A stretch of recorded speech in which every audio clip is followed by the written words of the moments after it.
Саламатсызбы, Рыскелдин Өкөч. Мына сиз менен Кошуна Казакстандагы окуялар боюнча бир сереп пикир алалы деп турабыз. Ушул Казакстанда кандай окуялар азыр ар кандай сүрөттөлүп жатат да. Эки кландын тиреши деп айтып атышат, террордук чабуул болду деп бийлик мүнөздөп атат. Сиз ушу кандай мүнөздөйт элеңиз ушул окуяларды? Бүгүн дагы көрдүм, кече дагы көрдүм. Азаттыктан көрүлгөн менен ар кандай мүнөздөп сүрөттөп жатпайбы? Казакстандагы окуялар бул кландардын кармашы болду, террордук чабуул болду деп расмий бийлик айтып атат. Мен кошулбайм. Мен өзүм жеке пикиримди айта турган болсом, бул кландардын кармашы эмес, пландардын кармашы болгон. Пландар болгондо кайсы пландар? Бул эки кишинин планы болгон. Бул экс-президент Елбасы атына конгон Назарбаев менен аракеттеги президент Касым-Жомарт Токаевдин планы кармашты. Экөөндө тең план болгон. Жыйынтыгында өкүнүчкө карай Путиндин планы жеңип кетти айта алам.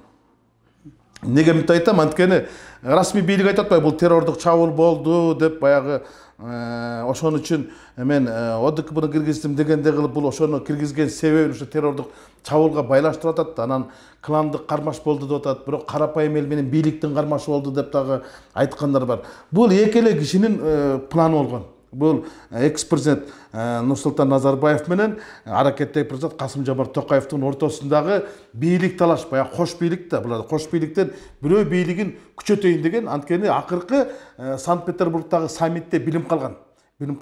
Мен ошондо эле шексингем. Ошондо Нурсултан Абишевич Назарбаевди Орусиянын президенти өзүнүн машинесине салып баратканда таң көрүп болбой калды деген да. Ошондон көп узабай эле Казакстандагы окуялар орун алып атат. Мындайча айтканда, тымызын буйрук болгон окшойт. Же сен шал менен кал, же толугу менен бийликти өзүң ал дегенде ишарат болду. Айтор окуялар улам кетти. Бул окуялардын артындачы ар кимдер айтып атпайбы? Мындай тышкы күчтөр себеп болгон, анан батыштагы казактын мурунку оппозиционерлери себеп болгон, Аблязов, Кожо эч ким неме болгон эмес. Бул башы социалдык жарлуу болгон. Жаңы Өзөндөгү окуялардын 10 жылдыгына карата элдер чыгып, жанагы суюлтулган газдын басын түшүрүү аракети болгон. Бул социалдык талап болчу. А эми үчүн саясий талаптар күчөп кетти. Бул бирөөсү бирөөнүн планы болгон, экинчиси экинчи президент планы болгон. Бул аркылуу тиги аракеттеги президентти алсыратуу, бийликтен ажыратуу аракети болгон. Буну билип калган киши, аракеттеги президент тигин алсыратында саясий талаптарды коюп туруп башкача, мындайча айтканда, пайдаланып кеткен. Аны ал пайдаланып кеткен, бул экөөнү тең башка мамлекеттер пайдаланып кетти. Мен ушундай эле айтам да, бу жерде пландардын эле кармашы болуп туруп, аягы ушундай чоң кантарда капсаланга айланып кетти. Эгерде сиз айткандай эки президент тиреш болсо, биз кайсы тарапта болушубуз керек, кимисин колдош керек? Деген ОДКБнын армиясынын киришине кандай карайсыз?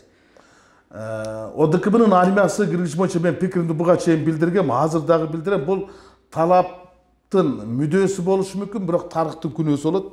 Кандай өңүттөн алып карайсың, бирок келечек үчүн бул чоң катачылык. Анткени биз мындайда айтып атпайсыңбы, кайсы президентти колдошубуз керек дейт. Биз мындайда өзүбүздүн президентти Садыр Жапаровду колдошубуз керек. Анткени кандай болгон күндө дагы ОДКБга мүчөсү болгондон кийин бул эми чынын айтканда ОДКБнын кабыл алган чечими Кремлдин эле жүргүзгөн эксперимент болду. Мамлекет башчылыгына жүргөн экзамен болду. Кандай карайт экен деп. Буга чейин ОДКБ бир дагы с момента существования бир дагы жолу мындай аракеттерге барган эмес. Ошол эле агрессиялар болгон күндө дагы булар унчукпай турганда, анан бул жерден ОДКБнын армиясынын киргени бул НАТОго, бир чети НАТОго сигнал берди, экинчи Кошуна Борбордук Азия мамлекеттерине Кремль тараптан чоң сигнал болду. Эртең ушундай боло турган болсо, биз мындай эле киребиз дегендей коркутуу болду десем деле болот да. Биздин президент ушу ОДКБнын саммитине катышпай кыска аралыкка отпускага чыгып кетти да, бул коомчулукта кызуу талкуу жаратты. Сиздин оюңуз кандай бул боюнча? Мынтип атпайбы, эми тиги Садыр Нуркожоевичтин ошо кыска аралык отпускага чыгып кеткен, бул кече жаңы жылдан кийин эле эс алып келип эмнеге отпускага чукул чыгып кетти дегенди кылчы. Анан бир чети мен туура эле кабыл алдым. Анткени биз кошуна мамлекетпиз. Биз башка мамлекеттерде эмес, биз казактар менен тамырыбыз бир, эң жакын эл бизге. Ушундайда биздин президентке дагы чечим кабыл алыш өтө кыйын болчу. Анан бул эми бириң терек, бириң тал, бириң өл, бириң кал дегендей мамиледе басып кетти деген деп айтышы да мүмкүн. Бирок ал деле макул. Бирок адамда үч эле пикир болот да. Макул, каршы калыс. Добуш бергенде да ошондой кыласыз да, же каршы болуш керек, макул керек.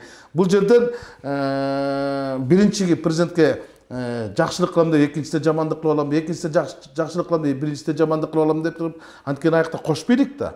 Кошпойдук. Анан бул алыс болоюн интригадан, калыс болоюн деген нерсени карманып туруп, отпускага же болбосо кыска немеге чыгып кеткен мен туура эле көрдүм. Анткени бир бетиң өпсөң бир бетиң калат дегендей, тарыхта сен балекетке каласың. Кандай болгон күндө да бияк барсаң атың өлөт, бияк барсаң өзүң өлөсүң. Же казакты, же азапты тандаш керек дегенде мен экөөнү тең тандабайм. Мен калыс пикир менен качып койгон туура эле болду. Акылбек Жапаровдун катышканына кандай карайсыз? Акылбек Жапаровдун катышканы ага эч ким маани берген жок го дейм. Ал ким эле? Аны эч кимдин укпаса деле керек. Базардагы каттындар укпай аткандай башкалар укпак беле. Касым Токаев парламент жыйынында ошо экөөнүн кармашынан кийин Назарбаевди катуу сынга алды да. Анан бул биринчи жолу болду да. Бул президент шайлангандан кийин. Мындай окуя бизде да болгон эле да, баягы Сооронбай Жээнбеков Атамбаев сатып кетти дегенде көз караштар айтылды. Ушул сыяктуу көз караш айтылып жатат. Өзүн таккап келген Назарбаевди Токаев сатты дегенчи. Сиз кандай карайсыз? Жок, андай пикирлер болот. Ал деле бар. Сатып кетти деген ишенимин сатып кетти, өзү таккап келген киши сатып кетти деп жанагы биздеги окуяларга салыштырсак деле болот. Бирок маселени маңызын башка өңүттөн алып карай турган болсок, эки президенттин кимиси сатканын маанилүү эмес мамлекет үчүн. Мамлекет үчүн эң маанилүү ушу эки президенттин казактардын эртеңкисин сатып кетти. Казактардын эгемендигин, бекемдигин, казактардын келечегин сатып кетти. Мен ушуну айтам да, анткени эки президенттин эрегишинен казактын эгемендигине шек кетти. ОДКБнын кириши бул казактардын эгемендигине болгон биринчи сок болду. Анан кийин Касым-Жомарт Токаев жанагы Назарбаевга биринчи жолу айтып атпайбы? Бул каршы сүйлөчү эмес. Кайша сүйлөгөндү ғой. Бирок кечеги парламентте жаңы өкмөттүн курамын сунуштап жатканда айткан сөздөрү бул чабуул ушу менен токтобойт. Биротоло алсыратам мындай бийликке такыр кийдигишкис кылам дегендей өңүттү айтып атат. Анткени жана жыландын башын кылтыйтып койбоду. Дүйнөлүк, эл аралык маанидеги миллиардерлердин баардыгы мына эми уурлар чыккан, Назарбаев деген бар уурлар жана 17 миллиарддын 7 ошонун урук тууганы дегендей кылып айтып, мен дагы кустурам Кыргызстандагыдай кылып дегендей кылып атпайбы? Ошол жолго барам дегендей кылып, бул эми тиги болгон сигнал. Назарбаевдин кланына болгон сигнал да. Бирок эл ошого буга ишенеби? Ушинтип койсо эле азыркы президент сүйүп калат дейсиңби? Жок, менимче ал элдин ишин 5-6 январдагы окуяларга түздөн түз бирөөсү жооп бере турмаса, андан кийинки окуяларга Касым-Жомарт Токаев жооп берет. Эгер баштагы окуяларга Назарбаев жооп бере турган болсо, андан кийинкисине Токаев жооп берет. Анткени андан кийин ОДКБга кирди. ОДКБны түздөн түз бул кишинин демилгеси менен, бул кишинин өтүнүчү менен, бул кишинин өкүнүчү менен кирди да. Мындайча айтканда, экөөнүн тең жоопкерчилиги тарых алдында дагы, акыретте дагы чоң болот. Мындан аркы окуялар кандай өнүгөт деп ойлойсуз? Токаев бийликти толук колуна алды, эл каалаган реформалар жасай алабы? Бул бийликти толугу менен колуна алды. ОДКБнын ишенимин алды, ОДКБнын армиясын алды. Бирок элдин ишенимин алган жок. Эл буга ишенбейт. Анткени ОДКБнын киргизгенин казак эли кечирбейт. Тарыхта да кечирбейт. Жакын арада кечириши мүмкүн эмес. Элдин бугу калып калды.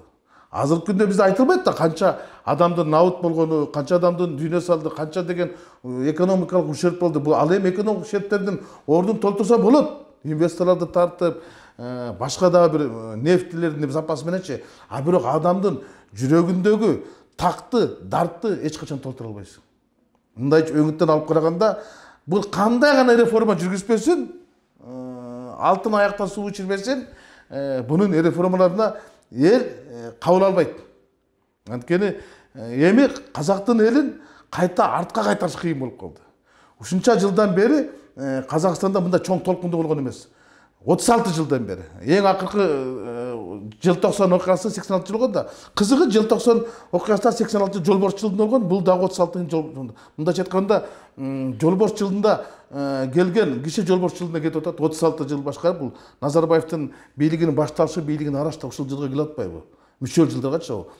Керек болсо даже биздеги 2010 жылкы окуялар да ушул жолборс жылында болгон. адамдардын жолборско айланып кеткен мезгилине туш келген да. Казакстандагы окуялар мындайча бийликтин аракетине, реформаларга көз каранды эмес. Бул бүтүндөй казак элинин менталитетине, же болбосо ошол элдин мындан аркы алардын аракетине көз каранды болот. Макул, курсагын тойгуз, бирок көөдөнү тойгуза албайсың. Көөдөнү тойгуза албайсың. Казактар ушунчалык катуу таарынып турган кез. Ошол эки чалдын эрегишинен эгемендик деген эң негизги байлык болчу. Ошол эң негизги байлыгын булар кол алдынан, мурдун алдынан алдырып жүргөн деген ушунчалык буларга кан жутуп турат. Кан жутуп турат. Анан кийин кандай гана экономикалык реформалар болбосун, казактар канааттанбайт. Анан андыктан мен мындай айта алам, ал жакты жакшы билген киши катары жакын арада бийликти алганы менен бардыгын алган күндө дагы окуялар басылбайт. Бунун аягы көпкө чейин уланып барат. Балким бийликтеги азыркы Касым-Жомарт Токаев бүгүн бактылуу болгон менен бунун бийлиги убактылуу деп айтам да. Жаңы бир элдин талабын кандыра турган жаңы бир лидерлер келип кана жаңы демилгелер менен, жаңы реформа менен жонго салып кетпесе, мурдагында азыркындагы эл кабыл албайт. Анткени булар бүттү. Чоң рахмат, убакыт бөлүп майк бергениңизге.